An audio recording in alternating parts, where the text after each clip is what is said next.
તમે તમારા સંતાનોને ખાલી વિરાટ કોહલી, રોહિત શર્મા અને રોનાલ્ડોની ઓળખાણ કરાવો, એની ના નથી. It is part of information, it is part of general knowledge.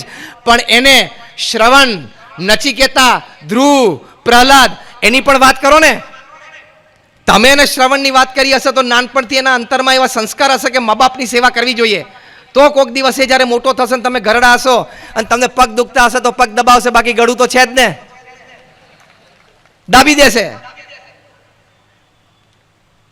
4-5 વર્ષ પહેલા એક વોટ્સએપ ઉપર વિડીયો વાયરલ થઈ, તમે જોઈ હશે. મુંબઈના એક બહુ જ ધનાઢ્ય વ્યક્તિ, શૂટિંગ્સ એન્ડ શર્ટિંગ્સના માલિક, 20,000 કરોડનું એમ્પાયર. એમના દીકરાને એમને પરદેશ ભણાવેલા, ખૂબ સારું શિક્ષણ આપેલું, પણ સંસ્કારમાં ક્યાંક કમી રહી ગઈ હશે. એ 20,000 કરોડનું એમ્પાયર એમને આપ્યું, શૂટિંગ્સ એન્ડ શર્ટિંગ્સ. તમને નામ યાદ આવી જશે કારણ કે નીચેની ટેગલાઈન હતી, અ કમ્પ્લીટ પર્સનાલિટી, જેન્ટલમેન. પછી જે કંઈ પ્રસંગો બન્યા હશે ઘરમાં, પણ એ સંતાને એના બાપને ઘરમાંથી કાઢી મૂક્યા, એક 2 BHK ફ્લેટ રેન્ટ કરી આપ્યો, ત્યાં એક ડ્રાઈવરને કુક આપી દીધો, અને આ પિતાએ પોતાની સેલ્ફી વિડીયો રડતા રડતા જાહેર કરેલી. 20,000 કરોડનું એમ્પાયર આપ્યું, એટલે કે શિક્ષણ પહેલા સારું આપેલું, પછી ધન સમૃદ્ધિ પણ આપી, પણ ત્રીજો રહી ગયો, સંસ્કાર આપવાનો, એટલે ઘરમાંથી બહાર નીકળવું પડ્યું. પછી એમણે પુસ્તક પણ મોટું લખ્યું પોતાના જીવન ચરિત્રનું, પણ કોણ જાણે રાતોરાત પછી એ પુસ્તક ગાયબ થઈ ગયું, બેન થઈ ગયું. એટલે સંસ્કાર નહીં આપો તો પ્રમુખ સ્વામી મહારાજે આ વાત કરી છે કે સંપત્તિ અને સંતતિ બે ખોવાનો વારો આવશે. એ સંસ્કારમાં પ્રથમ વાત આપણે આ કરીએ છીએ કે માતા પિતા તરીકે તમારે ઘરે વાણી અને વર્તનના વિવેક જોશે. તમે ગમે તેમ બોલો, ગમે તેમ વર્તો, એ ન ચાલે. 1996ની સાલમાં પ્રમુખ સ્વામી મહારાજ અમેરિકા ધર્મયાત્રાએ પધારેલા. અમે બધા સંતો એમની સાથે હતા. અમે સંતો ત્યાં ફેમિલી શિબિર કરતા હતા. ત્યાં ન્યુયોર્કમાં એક ફેમિલી શિબિરમાં અમે સંતો હતા. ત્યાં સવારે બાળકો સાથે, યુવાનો સાથે બેસીએ, સાંજે વડીલો સાથે બેસીએ. બાળકોને એક ફોર્મ અમે ભરાવતા હતા કે what you like about your parents and what you don't like about your parents. કે માતા પિતા માટે તમને શું ગમે છે અને શું નથી ગમતું. આ ફોર્મ ભરાવવા પાછળનો હેતુ એટલો હતો કે આપણને ખબર પડે કે બાળકોના મનમાં માતા પિતા વિશે શું વિચારો ચાલે છે. તમને આશ્ચર્ય થશે કે 8-10 વર્ષની ઉંમરના બાળકોએ જ્યાં વાત લખેલી, એમાં પેરેન્ટ્સ વિશે શું ગમે છે એના કરતાં નથી ગમતું એ કોલમમાં વધારે લખેલું હતું. આવું એટલે કહું છું તમને જાણપણું રહે. એક 8 વર્ષના બાળકે લખેલું કે I don't like the way in which my parents treat my grandparents at home. 8 વર્ષના બાળકે આ લખેલું શું કે જે રીતે મારા માતા પિતા ઘરે મારા દાદા દાદીને ટ્રીટમેન્ટ આપે છે ને મને નથી ગમતું.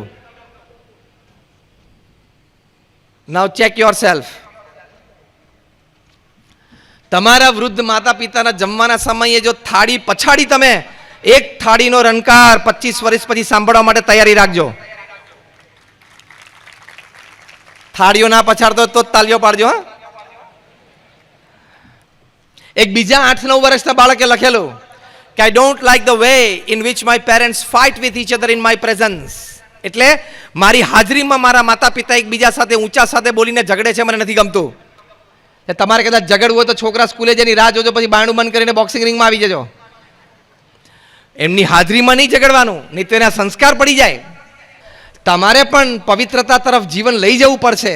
તમારે પણ સંસ્કાર એ તમારા પ્રદર્શિત કરવા પડશે, જેથી સંતાનોને જોઈને શીખે. હાર્વર્ડ યુનિવર્સિટીના એક સર્વે પ્રમાણે એ લોકોએ 1 લાખ પરિવારમાં સર્વે કર્યો, across caste, creed, colour, religion. 110 દેશોમાં સર્વે કર્યો. 8 વર્ષ સુધી સર્વે ચાલ્યો. અને એ સર્વે પછી કન્ક્લુઝન પેપરમાં લખાણું, ઘણી બધી વાતો લખી. એમાં એક વાત લખી કે that the first curse words that the children learn is from their parents and especially from their mothers. એટલે કે નાના બાળકો જે પ્રથમ ગાળ બોલતા શીખે છે ને, એ પોતાના માતા પિતા પાસેથી શીખે છે, અને એમાં પણ પોતાની માતા પાસેથી શીખે છે. તમારે પણ વાણીમાં વિવેક રાખવો પડશે. બહુ જ નાનો બાળક હોય, 1, 2, 3 વર્ષનો, તમને એમ થાય કે બોયનું ધ્યાન નથી, એ તો રમે છે, રમકડાથી રમે છે, અને એને કંઈ એવી બુદ્ધિ અત્યારે ના હોય કે કંઈક સમજી શકે. You are wrong.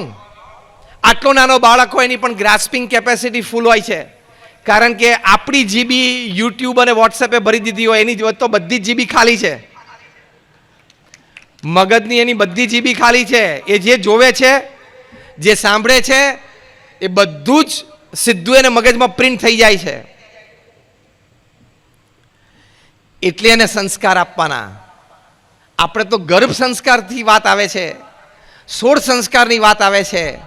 એ બધા માટે આપણે ખૂબ જાગ્રત રહેવું પડશે. હમણાં આવતા મહિને અમે સુરતમાં એક કાર્યક્રમમાં જવાના છીએ. 3 ડૉક્ટર્સે ભેગા થઈને ગર્ભ સંસ્કાર ઉપર રિસર્ચ કરી છે. એમાં એક BAPSના હરિભક્ત સત્સંગી છે કે આપણા વેદ ઉપનિષદમાં જે ગર્ભ સંસ્કાર અને 16 સંસ્કારની વાતો છે એ આજે મોડર્ન સાયન્સે પણ સાબિત કરી છે. 500 પેજનું પુસ્તક લખ્યું છે એમણે. આ રિસર્ચ ઉપર એનો વિમોચન કાર્યક્રમ છે. એ પુસ્તક અમને બતાવ્યું હમણાં 3 દિવસ પહેલાં ત્યાં આટલા આવીને. ત્યારે અમને પણ આશ્ચર્ય થયું કે આટલી બધી વાતો આપણા વેદો ઉપનિષદમાં આપણા શાસ્ત્રકારોએ લખી છે સંસ્કાર માટે. અને આ વાતો બધી જ વેસ્ટર્ન વર્લ્ડ, પશ્ચિમના દેશો, એના વૈજ્ઞાનિકોએ સાયન્ટિફિકલી, એક્સપેરિમેન્ટલી અને ક્લિનિકલી પ્રૂવ કરેલી છે. કેટલો ભવ્ય વારસો આપણી પાસે છે. એ ભવ્ય વારસાને ભૂલીને કે જો તમે તમારા સંતાનોને સંસ્કાર નહીં આપો તો એક દિવસ એવો આવશે કે તમારે સંપત્તિ અને સંતતિ બે ખોવાનો વારો આવશે. આવું એમને ઇન્વર્ટેડ કોમામાં વર્ડ ટુ વર્ડ અને લેટર ટુ લેટર કોટ કરું છું. ફરી વખત, જો તમે તમારા સંતાનોને સંસ્કાર નહીં આપો તો એક દિવસ એવો આવશે કે તમારે તમારી સંપત્તિ અને સંતતિ બે ખોવાનો વારો આવશે. એટલે આપણે શિક્ષણ સાથે સંસ્કાર જોઈએ. સંસ્કાર માટે પ્રયત્નશીલ ઘણા બધા બુદ્ધિશાળી વિચારકો, લેખકો બધા જ છે. બધાને જ આપણે આ પ્રસંગે ધન્યવાદ આપીએ છીએ અને આભાર માનીએ છીએ. પણ તમારે માતા પિતા તરીકે પણ જાગૃત રહેવું પડશે. એ તમારે સંસ્કાર આપવા હોય તો તમારે તમારી વાણી વર્તનમાં વિવેક ઘરમાં જોશે તો એને સંસ્કાર પ્રાપ્ત થશે. સ્કૂલમાં ખાલી શિક્ષકો એને વાત કરશે. અહીંથી અમે સંતો પણ પૂર્ણ પ્રયત્ન કરશું. પણ સ્કૂલમાં જેટલું રહે છે એના કરતાં ડબલ ટાઈમ તમારા ઘરે રહે છે તમારી સાથે. એટલે તમારે વાણી વર્તનમાં વિવેક જોશે. એકવાર એક પિતા એના 13-14 વર્ષના કિશોરને લઈને અમારા મંદિરમાં આવ્યા અને એક સંતને એમને ફરિયાદ કરી કે સ્વામી, મારો આ છોકરો સિગરેટ પીતો થઈ ગયો. અમારા સંતે એને પ્રશ્ન પૂછ્યો કે તમે નજરે જોયું છે કે કોઈની કીધેલી વાત અમને કહો છો? તો કે ના સ્વામી, મેં નજરે જોયું છે, પૂછો એમને. ત્યાર પહેલાં કિશોરનું જરા મસ્તક નીચું થઈ ગયું, આંખ બંધ કરી દીધી. અમારા સંતે કીધું કે આવો બેસીએ. બેઠા. બાળકને એટલે કે પેલા કિશોરને બાજુ પર રાખીને પહેલો પ્રશ્ન એને પિતાને પૂછ્યો કે તમે પોતે સિગરેટ પીવો છો? તો કે હા. બીજો પ્રશ્ન પૂછ્યો કે તમે ઘરમાં સિગરેટ પીવો છો કે ઓફિસમાં? તો કે ના, ઘરમાંય પીવું ને ઓફિસમાંય પીવું. ત્રીજો પ્રશ્ન પૂછ્યો કે કોઈક વખત ઘરે બેઠા હોય ને તમારે સિગરેટ પીવી હોય અને ઘરમાં સિગરેટ ન હોય, એટલે કે બોક્સ ખાલી હોય, ત્યારે તમે કોઈ દિવસ આ તમારા દીકરાને પાનના ગલ્લે મોકલ્યો છે? તો કે આ મોકલ્યો છે ને. એટલે અમારા સંત કે બસ ચેપ્ટર એન્ડ્સ. તમે ઘરમાં સિગરેટ પીવો છે, તમારા સંતાને જોયું, તમે એના પાનના ગલ્લે મોકલ્યો એટલે એના પગ એ તરફ ચાલતા થયા. હવે એક છેલ્લો કાર્યક્રમ બાકી હતો, એ જાતે કરી લીધો. એને સિગરેટ પીવાની ચાલુ કરી દીધી. એટલે શિક્ષણની સાથે સંસ્કાર આપવા હોય તો આજે આ વિદ્યા મંદિરના લોકાર્પણ સમારંભે તમારે વાલી તરીકે સંકલ્પ કરવો પડશે કે તમારે વાણી અને વર્તન એ બરોબર રાખવા પડશે ઘરે.